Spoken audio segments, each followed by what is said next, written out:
So, pagkatapos natin hugasan yung rice. So, ang Japanese rice naman, kailangan tamang sukat yung tubig niya. So, ang rice, 1:1. Isang cup ng rice, isang cup din na tubig pagkatapos ng hugasan. So, isang ganitong rice natin nilagay. So, isang ganitong ano lang din, tubig. Yan.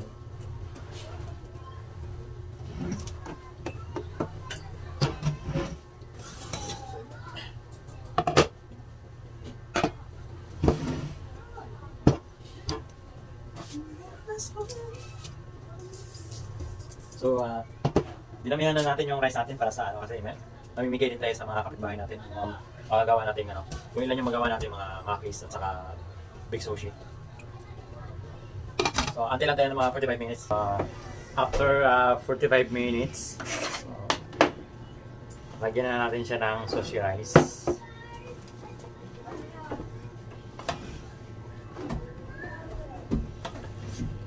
So, usually naman pag nagtitimpla ka ng sushi vinegar sa rice natin, kailangan talagang mainit ang kanin bago mo siya lagyan ng sushi vinegar para sisipsipin yung sauce sisipsipin yung vinegar sa kanin. Ayan. So, ito yung sushi vinegar natin. So, ilagay ko na lang dito sa ano natin sa video kung paano siya gagawin, no?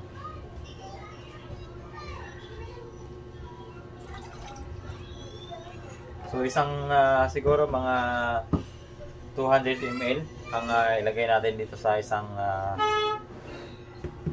ganitong kanin.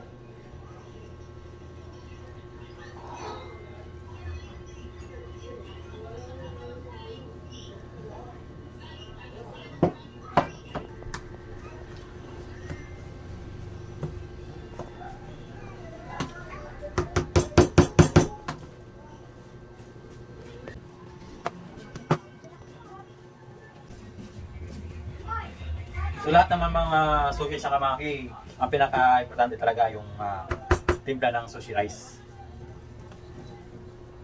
Ngayon susunod natin, nagagawa tayo ngayon ng salmon crab big sushi. So,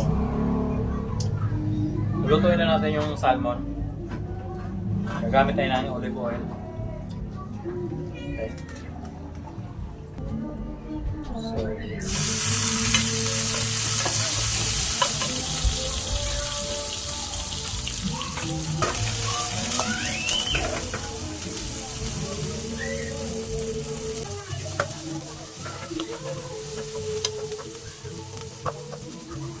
lagyan na siya natin teriyaki.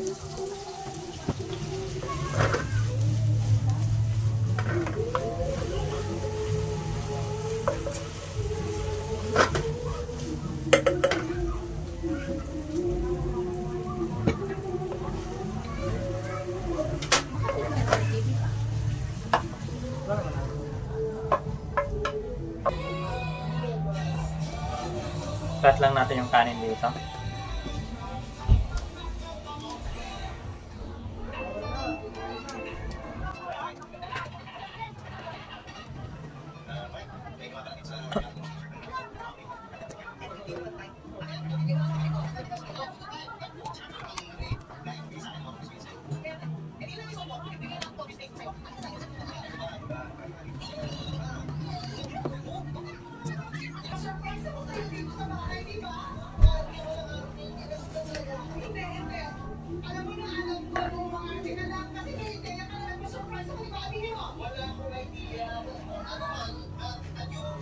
Oo, sinasabi nila, tawag ka ng tawag, tinatanong mo kung oras mo.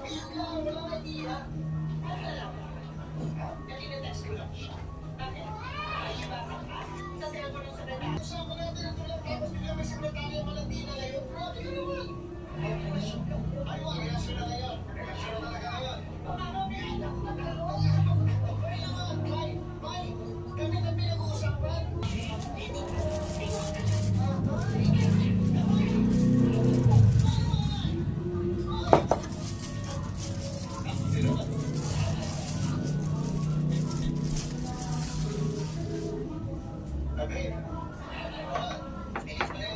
Social media ko,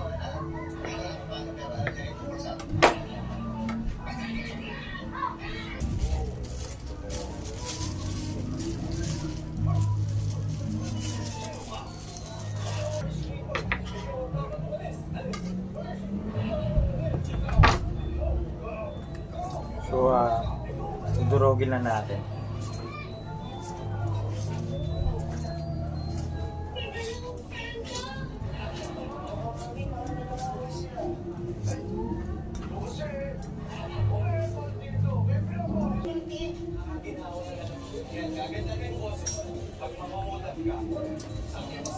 So, ito yung secret ingredients natin sa Big Sushi natin.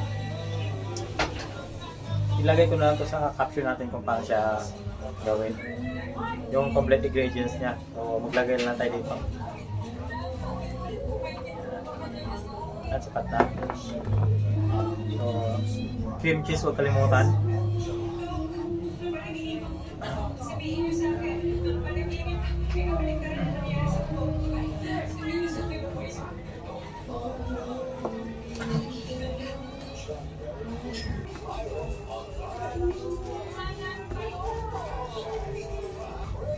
Tapos yung salmon natin na niluto, ihalo na natin siya sa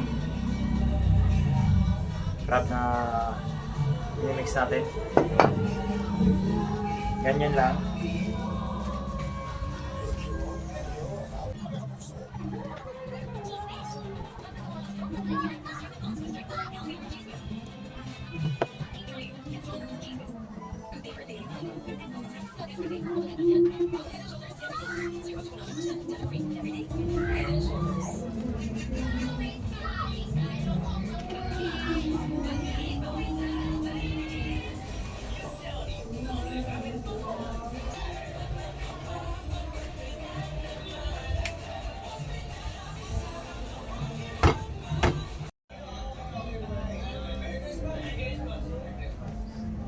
So, tatapingan natin ng siyang sauce.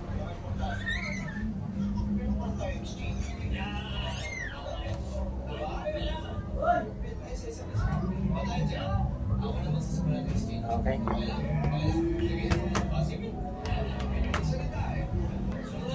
Tutorch na natin siya.